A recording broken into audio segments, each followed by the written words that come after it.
Saudara-saudari terkasih, apakah hari ini saudara sudah memulai dengan penuh sukacita dan punya niat untuk berbuat baik meskipun kecil? Semoga Tuhan memberkati niat baik saudara. Hari ini saya ingin mengajak kita semua untuk merenungkan tentang kepemimpinan atau leadership. Karena ini penting sekali. Bahkan Tuhan Yesus meminta kepada Petrus, jika Petrus mencintai Dia, Tuhan meminta Petrus menggembalakan domba-dombanya. Gembala itu juga pemimpin. Nah, apa sih yang disebut dengan pemimpin? Kualitas apa yang harus ada dalam diri seorang pemimpin? Menurut saya, pemimpin itu adalah orang yang visioner. Orang yang punya visi, punya gambaran yang jelas tentang kemana harus pergi. Bahasa sederhananya, pemimpin itu orang yang tahu arah yang dituju. Sehingga dia bisa mengarahkan, bisa membimbing, bisa menuntun kawanannya, orang-orang yang dipimpinnya, menuju kepada tujuan yang jelas. Nah, tipe kepemimpinan itu macam-macam, tipe pemimpin itu macam-macam. Ada yang keras, harus ini, harus itu, pokoknya harus ikut, itu ada.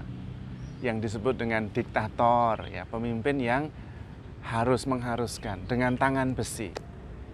Tetapi kepemimpinan Yesus tidak seperti itu.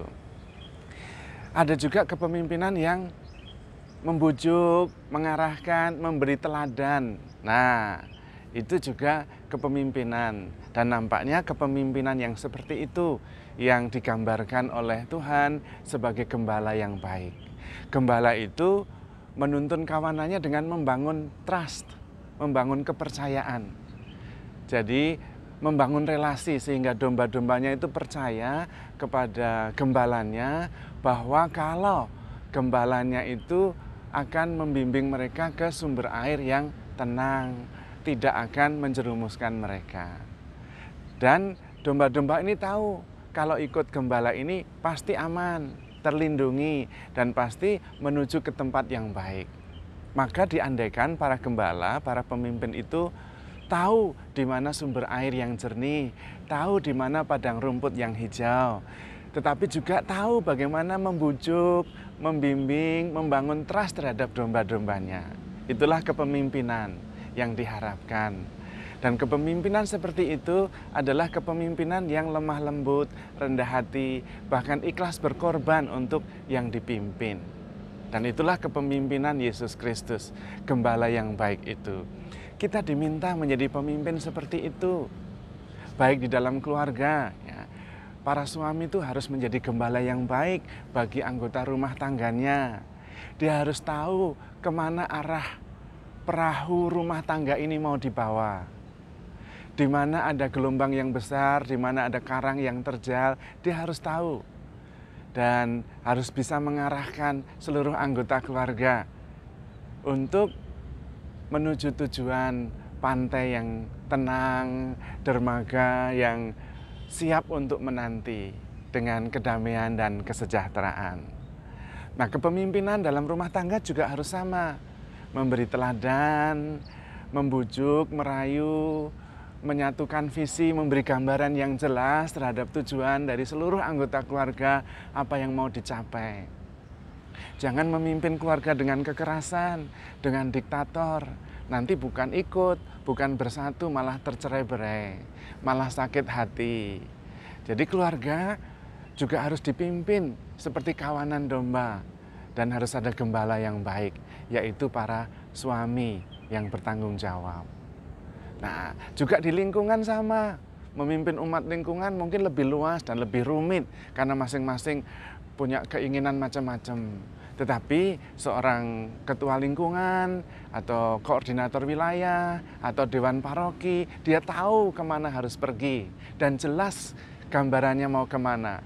Nah, dalam pelayanan sebagai gembala, baik di lingkungan, di wilayah maupun di paroki, kepemimpinan sebagai gembala yang baik juga penting. Jangan dengan kekerasan, tetapi dengan kelembutan.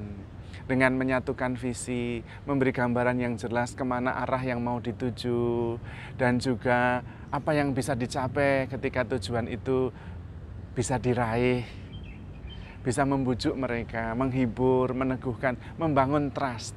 Nah, itu kepemimpinan. Tetapi ada yang lebih penting dari itu. Kita juga harus memimpin diri kita sendiri. Nah, itu dia pemimpin.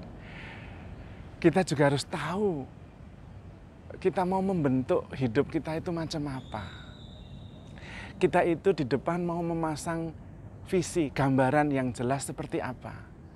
Dan kalau kita punya gambaran yang jelas, pribadi macam apa yang ingin kita capai, yang kita inginkan, kita bisa mengarahkan diri kita sendiri. Juga memimpin diri kita jangan dengan kekerasan, tetapi juga dengan kelemah lembutan. Handle yourself with care. Apa yang harus dipimpin? Perasaan-perasaan yang kadang-kadang bergelombang, bergelora. Handle with care. Bujuk perasaan-perasaan itu supaya jangan moody, juga jangan lebay, juga jangan baperan. Nah, kita juga harus memimpin perasaan kita sendiri.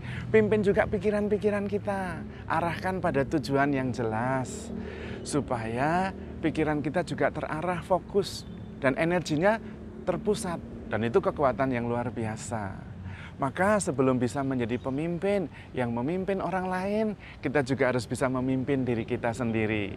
Perasaan-perasaan kita ya, ditenangkan, ditata.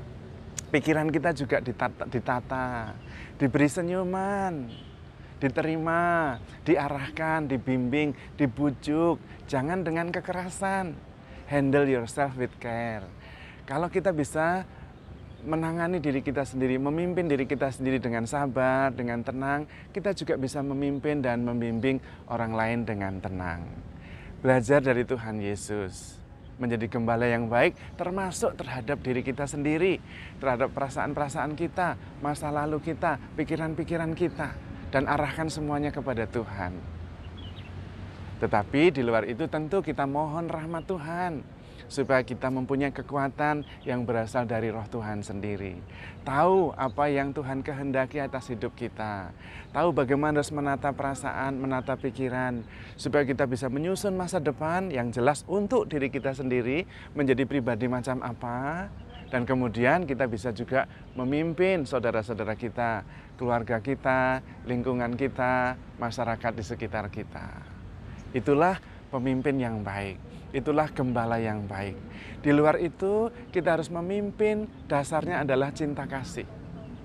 Memimpin dengan cinta kasih, mengarahkannya, dan juga dengan membujuk, dengan berbagai macam strategi, tapi harus visi yang jelas. Kemana pergi kita tahu. Dan disitulah pemimpin yang sebenarnya.